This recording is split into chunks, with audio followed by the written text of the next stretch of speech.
Pernah bingung gak sih kenapa kadang orang rajin menabung, kadang malah doyan belanja? Atau kenapa perusahaan bisa gagal buat investasi ya? Semua jawabannya ada di pasar dana dan investasi.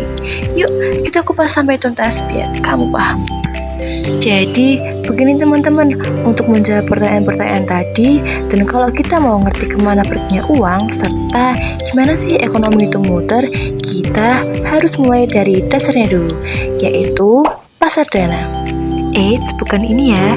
Jadi, pasar dana merupakan tempat ketemunya orang yang mau nabung dan orang yang mau pinjam. Jadi, sisi tabungan ditentukan oleh pendapatan dan juga kecenderungan konsumsi. Maka, makin tinggi suatu pendapatan, makin besar pula tabungannya. Sekarang udah paham kan apa itu pasar dana? Jadi, sekarang kita akan bahas rumusnya biar kamu makin mudah untuk memahaminya. Fungsi tabungan dirumuskan seperti S sama dengan min A ditambah 1 dikurangi MPC dikali Y. Artinya, kalau semakin tinggi MPC, tabungannya makin kecil. Karena ketika orang lebih doyan belanja, maka akan lebih boros ya. Jadi, nabungnya pasti dikit aja. Oke, tabungan udah kita bahas nih. Tapi, nabung aja nggak cukup kalau nggak ada investasi. Sekarang, coba kita lihat sisi seberangnya, yaitu pasar investasi. Kita semua tahu kan, perusahaan itu mau berinvestasi jika prospeknya bagus dan bunganya rendah. Jadi, suku bunga sangat berpengaruh pada minat investasi suatu perusahaan. Makin tinggi suatu bunga, maka perusahaan itu akan malas berinvestasi. Suatu perusahaan juga nggak akan asal-asalan buat berinvestasi. Semua tergantung pada suku bunga. Nah, kita bisa hitung seberapa sensitif investasi terhadap bunga lewat fungsi ini. Fungsi investasi biasanya I sama dengan A min BR. Maka, makin tinggi suatu bunga, makin kecil pula investasinya.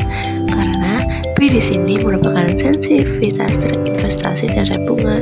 Jadi, bunga merupakan rem untuk investasi. Sekarang kita udah punya nih dua fungsi penting, yaitu fungsi tabungan dan fungsi investasi. Nah, saat dua sisi ini bertemu, terciptalah keseimbangan. Keseimbangan terjadi ketika tabungan sama dengan investasi.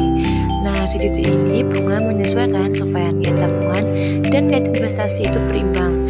Misalnya, kalau banyak orang yang menabung, maka bunga turun. Tetapi kalau dikit orang yang menabung, bunga harus tetap naik biar investasi tetap jalan. Intinya, pasar dana adalah jantungnya ekonomi. Kenapa? Karena disinilah tabungan dan investasi itu bertemu. Kalau salah satunya nggak seimbang, ekonomi bisa seret atau bahkan mandek. Nah, suku bunga itu ibarat tombol penyesuaian. Kalau terlalu tinggi, investasi bisa seret. Tapi, kalau terlalu rendah juga, orang jadi malas buat nabung. Jadi, penting banget buat ngerti gimana semuanya itu saling berkaitan satu sama lain. Ingat ya, ekonomi bukan hanya soal hitung angka doang, tapi soal bagaimana kita mengambil keputusan kecil kayak nabung atau belanja bisa punya efek besar ke kehidupan nyata. Jadi, yuk bijak dalam mengelola keuangan.